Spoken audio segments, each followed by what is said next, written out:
Bonjour à tous et bienvenue à Catch Club. On se retrouve pour les résultats de Raw du 8 juillet 2024 et hier soir on a eu plusieurs gros face-à-face suite à Money in the Bank. On a également eu la suite de l'histoire de Bo Dallas et des Wyatt Six. Et à la fin du show, on a eu un énorme retour. Donc c'est parti, le show démarre avec CM Punk qui fait son entrée et CM Punk dit qu'il a beaucoup de choses à nous dire. Mais d'abord, il démarre en rendant hommage à John Cena car pour rappel, lors de Money in the Bank, John Cena a annoncé qu'il va prendre sa retraite en 2025. Et CM Punk nous dit qu'il ne sait pas ce que nous réserve le futur, mais dans tous les cas, il espère qu'il aura l'occasion d'affronter John Cena une dernière fois avant sa retraite. Puis forcément, CM Punk nous parle de Drew McIntyre et il nous rappelle que McIntyre est suspendu suite à ce qu'il a fait après Money in the Bank. En effet, je vous avais expliqué dans la review de Money in the Bank que après le show, McIntyre a repoussé très violemment des arbitres et il avait même frappé Adam Pearce. Du coup, dimanche, Adam Pearce a suspendu Drew McIntyre indéfiniment. Et CM Punk nous dit que ça fait des semaines qu'il essaye d'enseigner une leçon à McIntyre, c'est qu'il y a des conséquences à tes actions. CM Punk nous répète que tant qu'il respire, Drew McIntyre ne sera pas champion World Heavyweight. Mais par contre, CM Punk est déçu que McIntyre soit suspendu, car CM Punk veut se battre. Donc CM Punk demande à Adam Pearce de faire son entrée pour lever la suspension de McIntyre, mais à la place, c'est Seth Rollins qui fait son entrée, et on rappelle que Rollins n'était clairement pas content à la fin de son match à Money in the Bank, il était très énervé contre Punk. Seth Rollins monte sur le ring et il nous dit que c'est marrant car apparemment il y a des conséquences aux actions de tout le monde, mais pas pour CM Punk. Et Rollins nous rappelle que quand CM Punk avait effectué son retour, il lui avait demandé de ne pas se mêler de ses affaires, donc il demande à Punk pourquoi il a foutu son nez dans ses affaires samedi soir. Mais là, Punk explique qu'il ne se mêlait pas des affaires de Rollins et il essayait simplement de régler ses propres affaires. Mais malgré tout, CM Punk tente de s'excuser, après on sent qu'il n'est pas habitué, il le fait pas souvent, mais il dit à Seth Rollins, écoute, je suis désolé si j'ai gâché ton opportunité samedi soir à Money in the Bank, mais actuellement je suis un petit peu aveuglé par la rage, donc je suis désolé. Mais quelques secondes plus tard, CM Punk ajoute que vu que c'est Seth Rollins, il est pas non plus si désolé que ça. Et là, clairement, Seth Rollins n'apprécie pas, il nous dit que CM Punk n'est qu'un fouteur de merde, qui n'a pas compris que le monde ne tourne pas autour de lui. Et Rollins nous dit qu'à la base, il n'en avait rien à faire, vu qu'il est au-dessus de CM Punk, il allait laisser passer tout ça, jusqu'à ce que l'égoïsme de CM Punk lui ait coûté le titre samedi soir lors de Money in the Bank. Rollins explique que c'est son rêve de devenir champion du monde, et maintenant il n'aura plus d'opportunité tant que Damian Priest est champion. Donc vu que CM Punk lui a pris quelque chose, il va prendre quelque chose à CM Punk, mais pas tout de suite, car il sait que là CM Punk est encore blessé et qu'il est tout fragile. Mais Rollins nous garantit que dès que CM Punk aura le feu vert des médecins, il n'aura même pas le temps de prononcer le nom de Drew McIntyre, que Rollins lui aura à nouveau déjà cassé le bras et renvoyé à l'hôpital. Et le segment se termine avec Seth Rollins qui répète à CM Punk que les actions ont des conséquences. Alors perso, j'ai vraiment kiffé le face-à-face entre les deux, et j'étais très hypé par cette potentielle rivalité quand CM Punk avait fait son retour, et depuis la rivalité avait un petit peu été mise de côté, mais là c'est bon, ils sont en train de la relancer, sauf que d'abord on va tout de même attendre, j'imagine, que Punk affronte McIntyre à SummerSlam, et ensuite, une fois que cette rivalité sera terminée, on pourra passer à CM Punk contre Rollins. Ensuite, pour info, ce soir, le main event sera Dum Dum qui fait équipe avec Liv Morgan contre Zelina Vega avec Rey Mysterio. Et du coup, justement, on retrouve Dum Dum qui va en coulisses pour se plaindre auprès d'Adam Pearce, car Dum Dum dit qu'il ne voulait pas ce match et il ne veut pas faire équipe avec Liv Morgan. Mais Adam Pearce explique que c'est Liv Morgan qui est venue demander ce match, et elle avait assuré Adam Pearce que Dum Dum voulait ce match. Donc Adam Pearce explique que maintenant que c'est fait, il ne peut pas l'annuler, et ce sera bien le main event de la soirée. Et directement derrière, vous avez Liv Morgan qui rejoint Dum Dum en disant qu'elle se sentait mal par rapport à ce qui s'est passé la semaine dernière, et c'est pour cette raison qu'elle a organisé ce match. Et au final, Dum Dum accepte, mais il dit qu'il faut absolument qu'il gagne. Donc là, Liv Morgan dit « Ok, viens, on va préparer notre stratégie, on va discuter un petit peu. » Derrière, on a une petite publicité pour NXT où, encore une fois, on nous montre la gueule de Joe Hendry. Puis on enchaîne avec Jey Uso contre Chad Gable. Et pendant le match, il y a un moment où on a eu bien peur car les deux catcheurs sont à l'extérieur du ring et Chad Gable tente une belly-to-belly suplex à Jey Uso. Mais là, la suplex ne s'est pas bien passée et Jey Uso a failli tomber directement sur la tête, mais heureusement à la fin, il s'est légèrement retourné afin de tomber sur le dos. Mais honnêtement, on a évité le pire, on a failli avoir une béggie. Et donc derrière, le match continue, Chad Gable prend l'avantage dans le ring, mais là, d'un coup, les lumières commencent à s'éteindre à la manière des Wyatt Six, donc forcément, Chad Gable commence à paniquer, il regarde autour de lui, mais il perd du temps, et du coup ça permet à Jey Uso de se relever et de porter un spear à Chad Gable, pour la victoire. Et Jey Uso comprend ce qui se passe, il comprend qu'il y a potentiellement des membres des Wyatt Six qui vont arriver, donc là il regarde la caméra, il nous lâche un petit hit, et il s'en va. Et là vous avez Nikki Cross qui débarque, Nikki Cross qui est au bord du ring, Chad Gable la voit, et au final Chad Gable prend également la fuite. Et derrière, vous avez Nikki Cross qui, comme ces dernières semaines, laisse une boîte sur la table des commentateurs.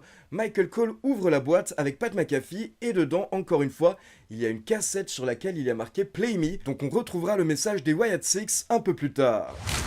Puis on passe en coulisses pour une interview de Sheamus par rapport à ses 15 ans à la WWE. Mais là, il est rapidement interrompu par Bronson Reed. Et Bronson Reed veut se battre, mais pas ce soir, car ce soir, il va d'abord s'occuper du petit pote de Sheamus, Pete Dunne. Donc on enchaîne directement avec Pete Dunne qui a tout tenté, qui a tout donné, mais au bout d'environ 6-7 minutes, Bronson Reed a réussi à porter son Tsunami Splash pour la victoire. Et derrière, Bronson Reed veut s'acharner sur Pete Dunne. Il va lui porter une seconde fois son finisher, sauf que là, Sheamus débarque pour sauver Pete Dunne. Sheamus et Pete Dunne travaillent ensemble pour se débarrasser de Bronson Reed. Et ensuite, Sheamus veut faire un câlin à Pete Dunne, mais là, Pete Dunne repousse Sheamus et Pete Dunne s'en va. Et les commentateurs nous expliquent que Pete Dunne n'a pas oublié que Sheamus a abandonné les Brawling Brutes à l'époque. Puis on passe en coulisses, on a Damian Priest avec Judgment Day, mais là, d'un coup, Seth Rollins débarque et il veut parler seul à seul avec Damian Priest. Donc les autres membres de Judgment Day s'en vont. Et là, Seth Rollins dit à Damian Priest qu'il vaut mieux être chanceux qu'être bon. Et Seth Rollins dit à Damian Priest que samedi soir, lors de Money in the Bank, il a été très chanceux, mais il a également été très bon. Et Seth Rollins explique qu'il a apprécié le fait que Damian Priest a tenu sa parole et les membres de Judgment Day ne sont pas intervenus lors de Money in the Bank. Donc Seth Rollins va également tenir sa parole et il promet qu'il ne challengera plus pour le titre World Heavyweight tant que Damian Priest est champion. Donc on a un petit peu de respect entre les deux catcheurs et là on a Seth Rollins qui ajoute un petit conseil. Il dit que Damian Priest était très bon à Money in the Bank, mais il faudra qu'il soit encore meilleur à SummerSlam face à Gunther. Et là, Seth Rollins allait s'en aller, mais Damian Priest l'arrête et il dit à Rollins qu'une fois qu'il en aura fini avec Gunther, il veut à nouveau affronter Seth Rollins, il veut à nouveau se mesurer à lui, et Rollins n'aura qu'à choisir la date et le lieu, donc Damian Priest souhaite oublier leur accord, il veut encore se battre contre Rollins, et Rollins accepte, les deux catcheurs se serrent la main. Donc au final, Seth Rollins pourra à nouveau challenger au titre World Heavyweight, même quand Damian Priest est champion. Et donc là, Seth Rollins s'en va, mais attention, Damian Priest reçoit un coup de fil, il décroche, et il demande à la personne où elle se trouve. Puis on enchaîne avec Sami Zayn qui vient nous faire un petit speech sur le ring, mais rapidement il est interrompu par Bron Breakker. Bron Breakker monte sur le ring, il confronte Sami Zayn, mais là, il ne dit rien. Donc Sami Zayn se demande ce que veut Bron Breakker, et il se demande si Bron Breakker veut un rematch. Et au final, Bron Breakker prend la parole et il dit qu'il est là pour regarder Sami Zayn dans les yeux pendant qu'il nous rappelle que Sami Zayn est le seul catcheur qui est venu oser le défier en coulisses et c'est également le seul catcheur en coulisses qui l'a battu. Puis Bron Breakker commence à nous parler d'un rematch, mais il dit qu'il sait qu'à l'heure actuelle, il n'y a aucune raison qu'il ait un rematch vu qu'il a perdu clean lors de Money in the Bank. Donc là, apparemment, il va quitter le ring, mais d'un coup, il se retourne et il porte un spear à Sami Zayn. Donc plusieurs arbitres interviennent pour calmer Bron Breakker qui s'acharne sur Sami Zayn, puis des officiels et Adam Pearce interviennent pour amener Bron Breakker à l'extérieur du ring, mais là, il réussit à les distraire, puis il fonce à nouveau sur Sami Zayn et il lui porte son fameux spear à l'extérieur du ring. Et là, les officiels réussissent enfin à intervenir et ramener Bron Breakker en coulisses, mais sur le chemin, on croise Ilya Dragunov qui est méga énervé, qui veut se battre, et qui en même temps va voir comment va Sami Zayn. Et donc quelques instants plus tard, on retrouve Adam Pearce, Ilya Dragunov et Sami Zayn dans la salle des médecins, et Ilya Dragunov dit qu'il veut Bron Breakker ce soir, et Adam Pearce accepte. Mais d'abord, on a Finn Balor, JD McDonough et Carlito qui ont battu Braun Strowman, The Miz et R-Truth, car vers la fin du match, Truth était en train de fêter avec la foule, et là Balor en a profité et lui a apporté son dropkick et son coup de grâce pour la victoire. Puis on passe en coulisses et on retrouve Adam Pearce qui parle avec CM Punk, et Adam Pearce dit qu'il est prêt à contacter McIntyre, il va l'inviter à Raw la semaine prochaine, mais du coup, il demande à CM Punk de ne pas être à Raw la semaine prochaine pour éviter que ça parte en bagarre encore une fois. Et du coup, pour info, c'est officiel, Drew McIntyre sera bien de retour à Raw lundi prochain. Puis on retrouve Liv Morgan et Dum Dum dans le vestiaire du Judgment Day, et là Liv Morgan dit que Dum Dum doit un petit peu se détendre, donc elle commence à faire un étirement assez chelou sur Dum Dum, et là à la base Dum Dum dit à Liv « Non, arrête, je ne veux pas », puis d'un coup, il commence à kiffer et il dit à Liv Morgan « Eh mais tu sais quoi, c'est pas mal en fait, c'est plutôt agréable ». Et là, Liv Morgan m'a tué car elle répond à Dum Dum, oui, t'as vu, c'est très agréable, on pourra faire ça avant tous tes matchs, et même quand t'as pas de match, on pourra tout de même le faire. Et forcément, pendant que Liv Morgan et Dum Dum sont dans cette position un petit peu compromettante, vous avez le reste de Judgment Day qui débarque dans le vestiaire, Carlito qui nous lâche, c'est cool. Et du coup, là, Liv Morgan s'en va, mais encore une fois, Damien Priest dit à Dum Dum qu'il ne comprend pas ce qu'il est en train de faire, et Damien Priest répète à Dum Dum qu'il doit mettre fin à tout ça, c'est pas dur tout de même. Mais là, vous avez Carlito qui intervient, il regarde Dum Dum, et il dit à Damien Priest si, je crois que c'est très dur. Donc je ne veux pas dire de grossièreté, mais je pense que vous avez compris de quoi Carlito parlait. Il parlait de sa bite. Mais là, encore une fois, Dum Dum est saoulé, il dit que Damien Priest lui rappelle son père, et Damien Priest n'apprécie pas. Damien Priest dit qu'il ne lui rappelle pas son père. Damien Priest dit qu'il commence à comprendre son père. Et là, Dum Dum dit que c'est bon, il pensait qu'il avait réglé la situation, mais il va tout régler ce soir, il le répète plusieurs fois, et il quitte le vestiaire de Judgment Day. Et là, vous avez les autres membres qui viennent voir Damien Priest, car apparemment Damien Priest avait quelque chose à leur dire, mais Damien Priest dit que c'est bon, il va pas leur dire, de toute manière, ils sauront tous ce soir. Et surtout Dum Dum, Damien Priest précise que Dum Dum va découvrir de quoi il voulait parler un peu plus tard. Puis on enchaîne avec la nouvelle vignette des Wyatt Six, et cette semaine on a Uncle Howdy qui demande à Bo Dallas de lui parler de sa famille. Et encore une fois, Bo Dallas nous explique que les nouveaux membres de sa famille sont des personnes qui avaient été rejetées, oubliées, mais Bo Dallas leur a donné un but, un objectif. Et à la fin de la vignette, Bo Dallas demande à Uncle Howdy s'il pense qu'ils sont malades, et Uncle Howdy répond que oui, il le pense. Donc Bo Dallas répond que malades, ils le seront. Et directement après la vignette, on a Chad Gable qui trouve Adam Pearce car il a peur, et il est persuadé encore une fois que les Wyatt Six parlent de lui dans la vidéo, mais Adam Pearce dit que là il ne peut pas l'aider, donc Chad Gable dit qu'il va régler la situation lui-même et ça ne va pas forcément plaire à Adam Pearce. Et derrière, Adam Pearce rentre dans son bureau, et là on peut voir que Bo Dallas est présent dans le bureau d'Adam Pearce, donc Adam Pearce le rejoint et Bo Dallas lâche un petit sourire. Puis on enchaîne avec Bron Breakker contre Ilya Dragunov, un bon match, mais au bout d'environ 10 minutes, les deux catcheurs sont à l'extérieur du ring, et là Bron Breakker chope un siège, et il le jette à la gueule de Ilya Dragunov, mais du coup Bron Breakker est disqualifié. Du coup, directement après le match, vous avez Sami Zayn qui tente d'intervenir pour aider Ilya Dragunov, mais au final, Bron Breakker a détruit les deux catcheurs. Derrière, on a une petite vignette du Final Testament et Karrion Kross nous explique qu'il a envoyé Kofi Kingston à l'hôpital, mais par contre, il a toujours trouvé que Xavier Woods était un très bon talent, donc il explique que soit Xavier Woods peut le rejoindre, soit il peut envoyer Xavier Woods à l'hôpital également. Puis derrière, hier soir, on a eu une petite vignette de Damage Control qui nous répète qu'il faut que les choses changent, et justement derrière, elles ont enchaîné avec une victoire face à Kayden Carter, Katana Chance et Lyra Valkyria. Mais directement après le match, vous avez un nouveau trio, Sonya Deville, Zoey Stark et Shayna Baszler, qui sont venus attaquer Damage Control. Et quelques instants plus tard, on retrouve ce nouveau trio en coulisses pour une petite interview où Sonya Deville nous explique que ce qu'elle vient de faire, c'était un avertissement pour tout le reste du roster en coulisses. Elles ont montré quelle catcheuse dirigeait Raw dorénavant. Et pendant cette petite interview, derrière les catcheuses, au fond, on pouvait voir Chad Gable qui était une nouvelle fois en train de discuter avec les Creed Brothers et Ivy Nile. Et donc on passe au main event avec Zelina Vega et Rey Mysterio contre Liv Morgan qui est tellement ravie de faire équipe avec Dum Dum. Elle avait même le t-shirt de Dominic Mysterio. Et pendant le match, encore une fois, Dominic Mysterio s'est retrouvé dans une position compromettante, on va dire, à cause de Rey Mysterio qui lui a fait un croc en jambe. Et à la fin, Rey Mysterio est en train de dominer, il allait même effectuer le tombé sur Dum Dum, mais là, Liv Morgan est intervenue pour sauver Dum Dum, pour interrompre le tombé. Et derrière, Liv Morgan est encore une fois intervenue alors que Rey Mysterio était sur la 3e corde pour le faire tomber. Et donc derrière, ça a permis à Dum Dum de porter son frog splash sur Rey Mysterio pour enfin battre son papa. Donc Liv Morgan et Dum Dum remportent le match et là directement Dum Dum se retourne et il prend Liv Morgan dans ses bras, mais d'un coup il se rend compte que c'est pas bien donc il la repousse, mais derrière Liv Morgan reprend Dum Dum dans ses bras, les deux tombent au sol et là ils se retrouvent face à face, visage contre visage, à 2 doigts de s'embrasser, mais d'un coup le thème de Mamie Rhea Ripley retentit.